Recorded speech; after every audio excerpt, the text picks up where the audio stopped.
We're very used to the idea of manufacturers creating special versions of their cars. BMW's M Division, Mercedes-Benz AMG, Audi S cars, or Volkswagen R. But all of those cars have one thing in common. They concentrate on the performance aspect. There's only one manufacturer that makes its special edition cars comprehensively different from the models on which they're based. That manufacturer is Citroen, and the car's DS.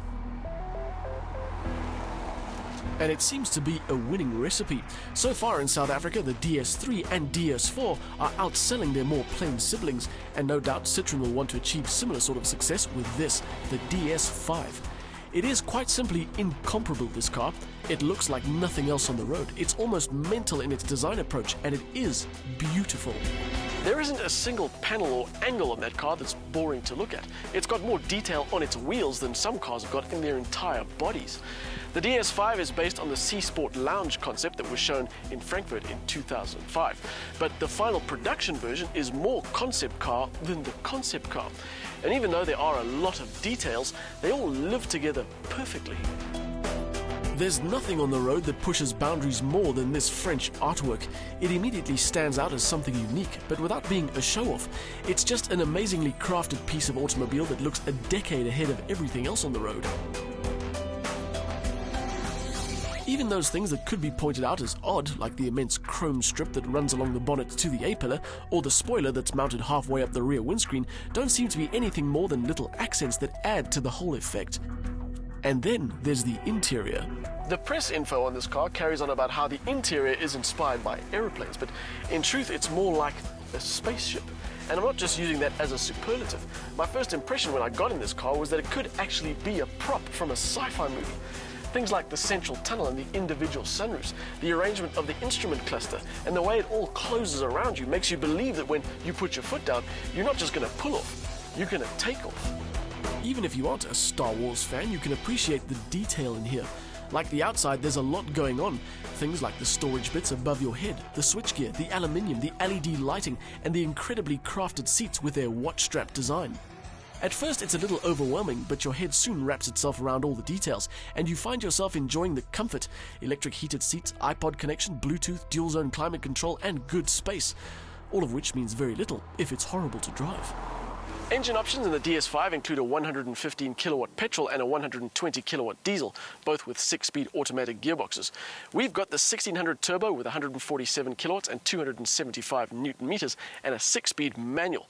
0 to 100 time is 8.2 seconds, top speed 235. It's not just about style and comfort and standing out, this car, it's about delivering a bit of driving fun as well. It has the same motor that's in the DS4, and although it's a bit heavier, it's not slow, and it's more than willing to oblige when you put your foot down. When you do that, the traction control system dials out most of the torque steer. The digital rev counter spins all the way up to the top, and there's this nice, consistent, healthy dose of shove.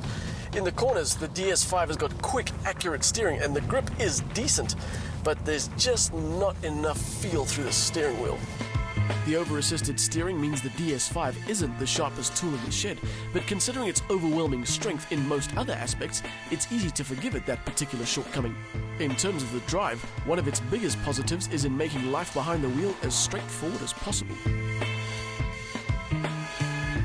Given the performance bias of this car, you'd think it's got a harder than usual ride setup, and it does, but it's still comfortable.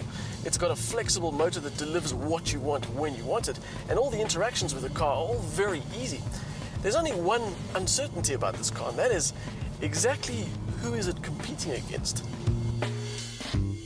Well, at 396,000 Rand for this sport model, I'd say it's competing against quite a lot. That kind of money will get you a decent package from most manufacturers, but there's one thing that nobody else can offer at this price. A car that looks like that. The DS5 delivers a drive that's comparable to just about anything else at the price. It's got the safety and the technology and the convenience to match as well.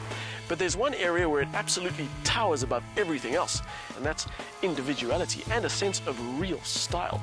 It may not be your cup of tea, but as far as I'm concerned, I'll take mine in black.